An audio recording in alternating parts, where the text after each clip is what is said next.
Komisi Pemilihan Umum bakal mengajukan banding atas putusan Pengadilan Negeri Jakarta Pusat yang memerintahkan agar pelaksanaan pemilu 2024 ditunda.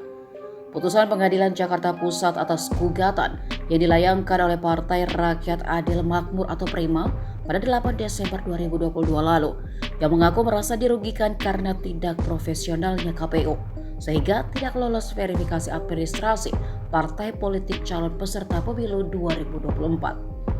Koordinator Divisi Teknis Penyelenggara Pemilu KPU, Idam Holik mengatakan, Undang-Undang Nomor 7 Tahun 2017 tentang pemilu hanya mengatur kemungkinan pemilu lanjutan dan pemilu susulan.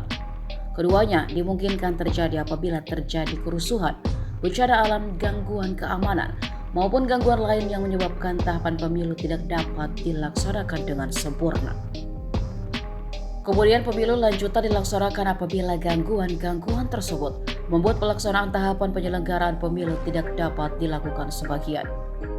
Sementara itu pemilu susulan merupakan mekanisme apabila gangguan tersebut membuat pelaksanaan tahapan penyelenggaraan pemilu tidak dapat dilakukan seluruhnya.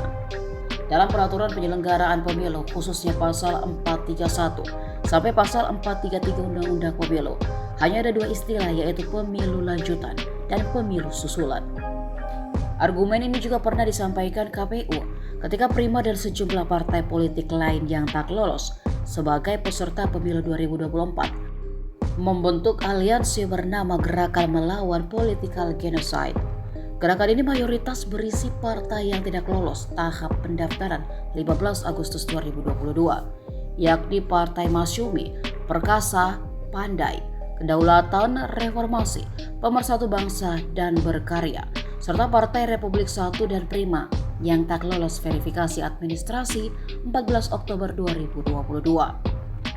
Mereka kemudian mendesak tahapan pemilu 2024 dihentikan karena merasa dicurangi. Partai politik tersebut sempat menggugat KPU ke Badan Pengawas Pemilu atas keputusan tidak lolosnya mereka. Namun Bawaslu menyatakan KPU tidak terbukti secara sah dan meyakinkan melakukan penyelenggaraan administrasi pemilu yang menyebabkan partai-partai politik itu gagal melaju sebagai peserta pemilu 2024.